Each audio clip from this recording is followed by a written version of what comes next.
1 hingga 10 Zulhijjah, 1 hingga 10 Zulhijjah adalah hari terbaik dunia di sisi Islam.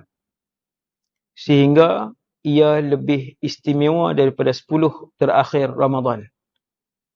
Sehingga 10 terawal Zulhijjah lebih istimewa dari 10 terakhir Ramadan, mengikut sebahagian ulama.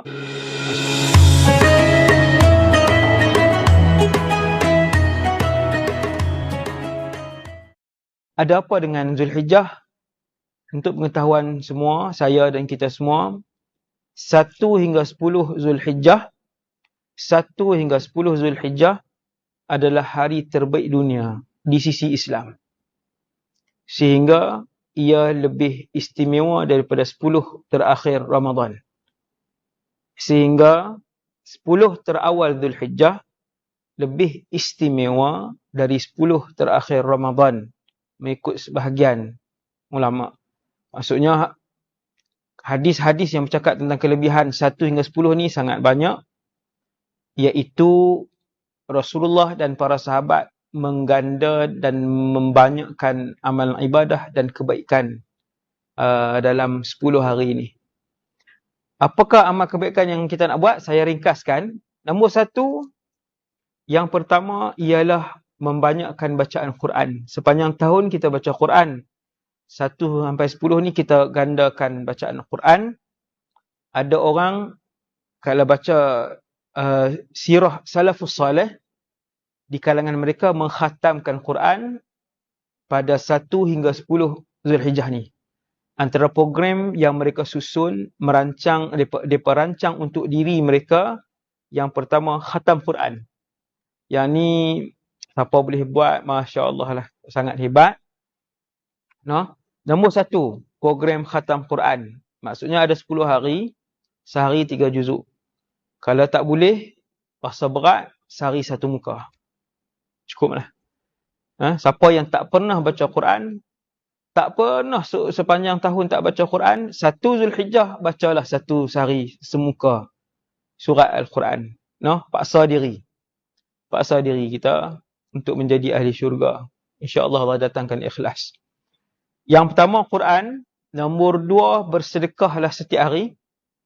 Kalau bukan bulan biasa, kita sedekah sebulan sekali ataupun seminggu sekali. 1 hingga 10 Zulhijjah, bersedekahlah setiap hari. Saya duk scroll dalam Facebook punya, apa pun saya tak tahu lah, iklan-iklan yang keluar tu. Iklan ke apa dia panggil, saya tak tahu. Tapi saya tengok kutipan untuk membina masjid dan kutipan untuk membina madrasah ataupun ma'had sangat banyak. Tuan-tuan cari sehari 1 masjid ataupun 1 madrasah, bagi RM10 sehari. 1 sampai 10 Zulhijjah. Niat nak dapat redha Allah, nak tiru sunnah Nabi, sebab Nabi mengagungkan 1 hingga 10 Zulhijjah ini, dan kerana Allah Ta'ala bersumpah dengan 10 hari ini. Majoriti ulama tafsir apabila mentafsirkan ayat wal fajri wa layalin 'ashr, walayalin 'ashr, dan malam-malam yang 10, Allah bersumpah dengan 10 malam terawal bulan Zulhijjah, iaitu 1 sampai 10. Maksudnya, kata para ulama tafsir, Allah tidak akan bersumpah kecuali dengan sesuatu perkara yang sangat hebat di kalangan makhluk-makhluknya yang diciptakan oleh Allah sendiri. Jadi yang kedua, kita bersedekah. Tadi saya dah sebut Quran, sedekah. Yang ketiga, kita berpuasa 1 hingga 9 Zulhijjah, sebab 10 hari raya Aidil Adha haram berpuasa. 1 hingga 9 kita berpuasa. Quran, sedekah, puasa. Yang keempat, zikir. Tuan-tuan, zikir yang paling afdal, majoriti ulama pilih ialah Subhanallah, walhamdulillah, wala ilaha illallah, wallahu akbar. Saya sebut tuan-tuan, zikir ini tuan-tuan banyakkan daripada 1 sampai 10 Zulhijjah ini, sehari 300 kali. Yang ni tak ada hadis. Tapi kalau nak banyak berapa, sebahagian ulama sebut banyak itu 300. No? 300. Yang ni tak ada hadis lah, cuma banyakkan. Banyak berapa pun tak apa. kita letak target senang.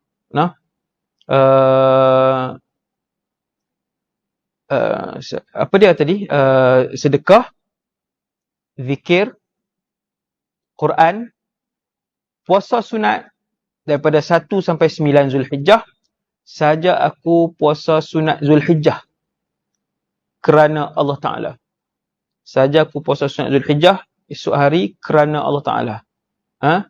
Hari ke-8 puasa sunat Tarwiyah. Hari ke-9 Zulhijjah puasa sunat Arafah. Niat. Saja aku puasa sunat Arafah 9 Zulhijjah. 10 jangan puasa. Tu alim terlajak pula. 10 raya haji pertama. Haram berpuasa. Jadi tuan-tuan, 1 sampai 10 ni pastikan amal ibadah kita berganda dan ditambah. InsyaAllah begitulah sunnah Nabi kita dan para salafus salih 300 tahun yang pertama dahulu. Saya ulang balik, kita bersedekah tiap-tiap hari. Ada banyak iklan sedekah untuk masjid, pembinaan masjid dan pembinaan sekolah. Pilih cari satu. Sedekah, puasa sunat 1 hingga 9 Zulhijjah, baca Quran, zikir subhanallah walhamdulillah wala ilaha illallah wallahu akbar. Ulama pilih zikir itu untuk 1 hingga 10 Zulhijjah ini. Dan yang terakhirnya ialah menghidupkan malam. Siapa yang susah untuk menghidupkan malam, cukuplah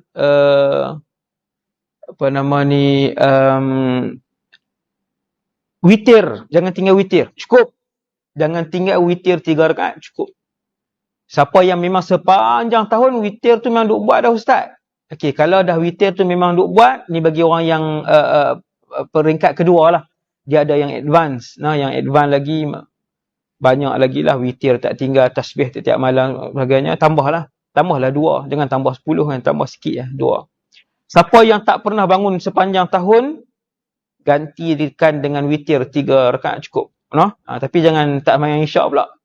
Kan, isyak tak semayang, duk rajin semayang witir, tu tak jadi lah. Tu sesat lah. Jadi tuan-tuan, itu saja, cukup. Yang lain, eratkan silaturahim, telefon mak ayah kerap, telefon mak ayah kalau duduk jauh dengan niat untuk beribadah kepada Allah. Kesemua amal kebaikan dan ibadah yang tuan-tuan terlintas, ada ratusan amal ibadah.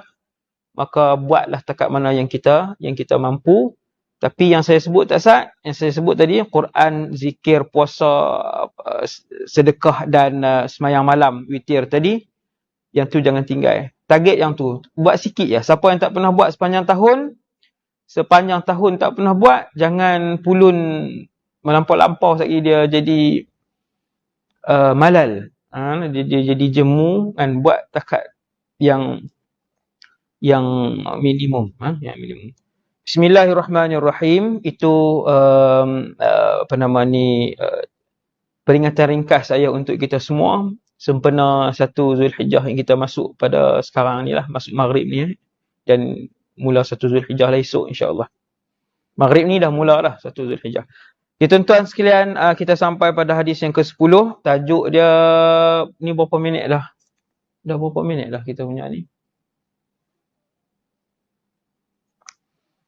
Kelebihan mengucapkan amin selepas imam membaca surah Al-Fatihah. Kalau kita semayang dengan imam, ghairil maghdubi alaihim waladdallin,